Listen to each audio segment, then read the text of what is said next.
Well, it is officially September, and if there is any month of the year that can make a grown man cry, it is September, because September bass fishing can be extremely tough. But in today's video, I want to talk to you about the top 5 lures that are always on the front deck of the boat with me whenever I go fishing. So stay tuned, it's gonna be a good one. This video is brought to you by my fishing apparel company, Fin Fishing. We have sun shirts, now we have awesome t-shirts, gloves, hats, a lot more is coming in these sweet t-shirts that I just got in. They are super soft, they are super comfortable, and I have them marked down to $20 opposed to $24. Also, my salmon colored sun shirts are $30 opposed to $44. And I have some really big news about the sun shirts coming really soon. I'm so excited about it. But if you guys would like to help support this channel, click on those links for Fin Fishing down below and pick you up some fin fishing gear.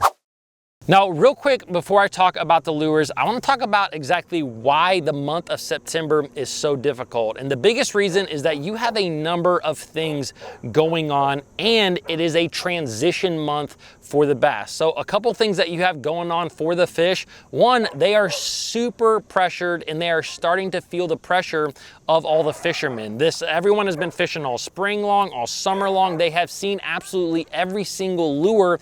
And so they're really starting to feel that pressure. Also, in a lot of your bigger lakes, you have a thermocline that is really developed over the summer, where you have a top layer of water, a bottom layer of water, and you have the thermocline in between.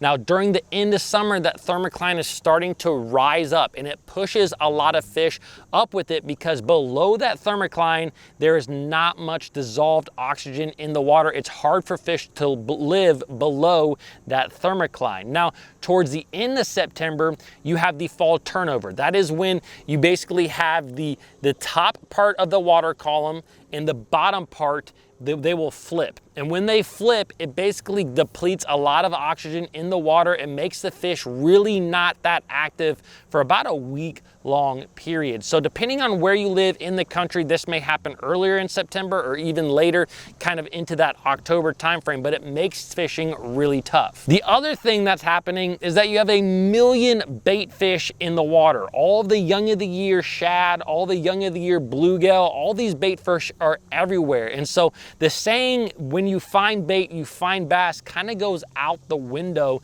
this time of the year, which makes it really difficult as a fisherman. Now, with all that being said, there are 5 lures that I have tied up every single time that I go out. They help me to still be productive in September, so I want to go through those right now. So lure number 1 is the drop shot. A drop shot is a bait that is not just a smallmouth technique. It's not just a vertical presentation technique. This is a technique that I use absolutely everywhere. I've used it a lot in pond fishing. I've used it in big lakes and in rivers. I use it everywhere. And in September, I have this bait tied up wherever I go. And the big thing, again, like we talked about, is you have fish that are dealing with a lot of fishing pressure in September, and they've seen a lot of those bigger lures. So sometimes going with a finesse lure like a drop shot is the way to go out and catch big fish. Now, the reason that I like a drop shot over all the other finesse techniques out there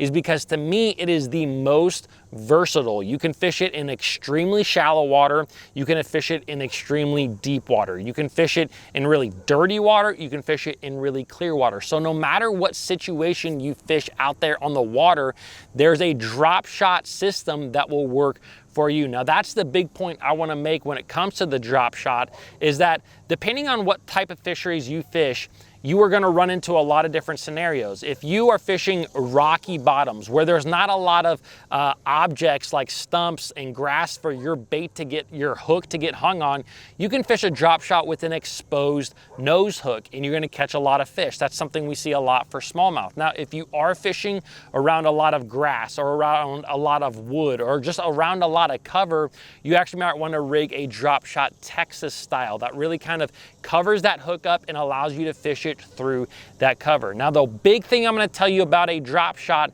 in the month of September is use longer than average leaders. A lot of times when I rig up your standard drop shot, I'm using about a 12 to 15 inch leader.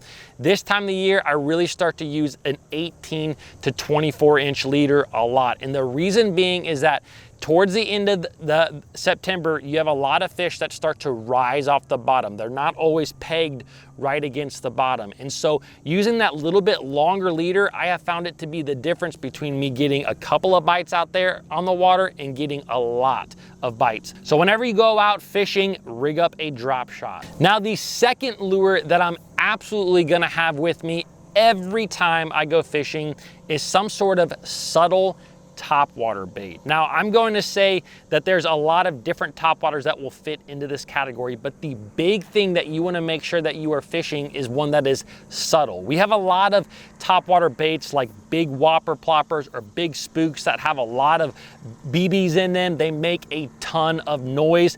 Those baits don't tend to work best for me in the month of September. And again, the reason being is that these fish are extremely pressured. But with that being said, because so many fish are feeding on bait fish during this month, a topwater is still a really, really good bait. Now, to me, I really like those baits that have no rattles or that are kind of smaller on average. So one that I've shared with you guys a lot is the Evergreen JT 95 or 115. This is a topwater spook style bait that is actually silent. There's no rattles in it. And I'm telling you, if you have not picked up this bait, you need to pick one up, because this is the month where you will see the biggest difference. You will go out fishing with your buddy. You'll both have topwaters. You'll be fishing that Evergreen with no rattles. He'll be fishing his typical bait with a lot of rattles, and you will catch every single fish. I'm telling you, you just have to go out there and try it. Now, another lure that I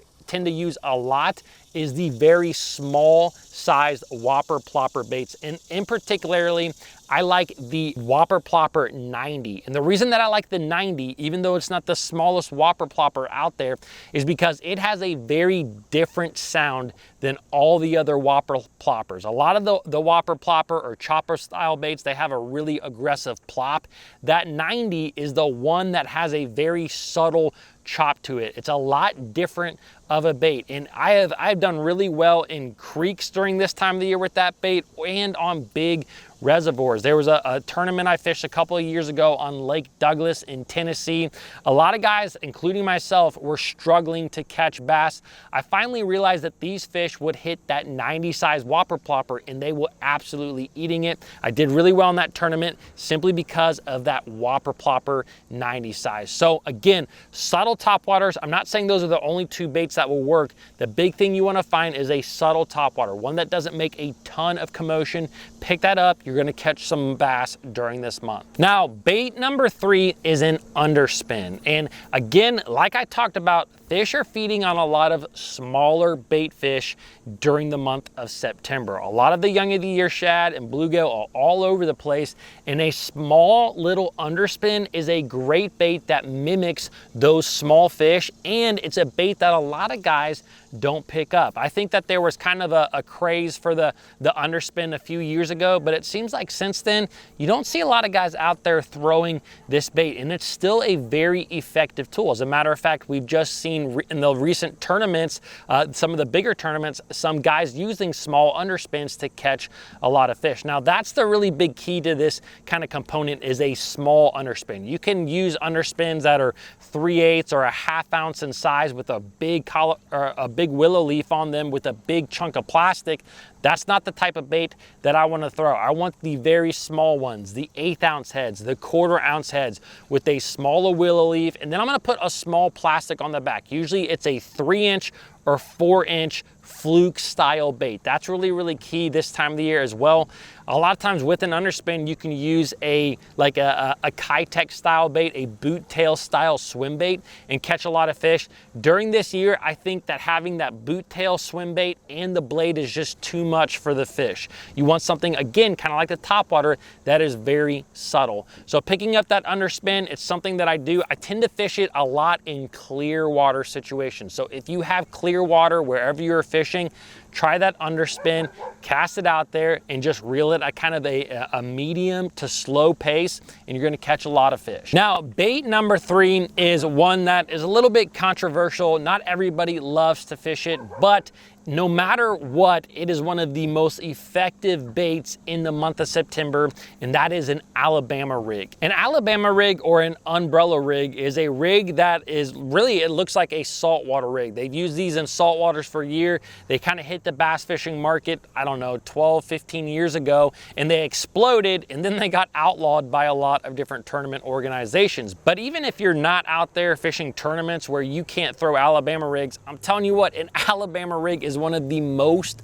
fun ways to catch a bass. Now, this time of the year in September, I tend to use a smaller Alabama rig, like a Flash Mob Junior, and I like really small baits on it, something like a 3.3 or even a smaller 2.8 inch Kitech style bait. Again, I'm trying to mimic those young of the year shad. Now, I have seen days out there on the water where the bass will hit an Alabama rig and they will not touch anything else. They will literally not touch anything else. They will follow in other baits, they will miss other baits, but they will absolutely crush the Alabama rig. Now, to me, I fish the Alabama rig a little bit differently. I don't like the straight braid like a lot of guys do.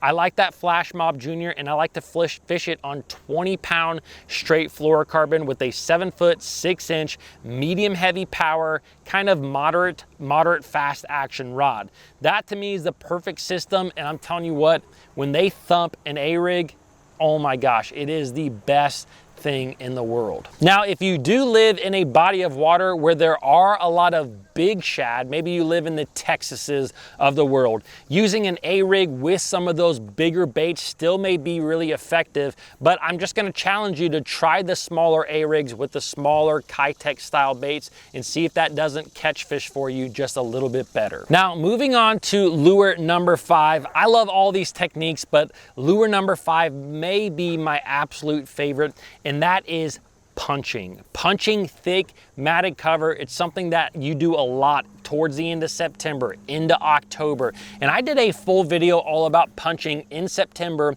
right here. So if you guys enjoyed this video, I think you'll really like this one. Please don't forget to subscribe, check out that fin gear at this link down below, and I'll see you guys in the next video.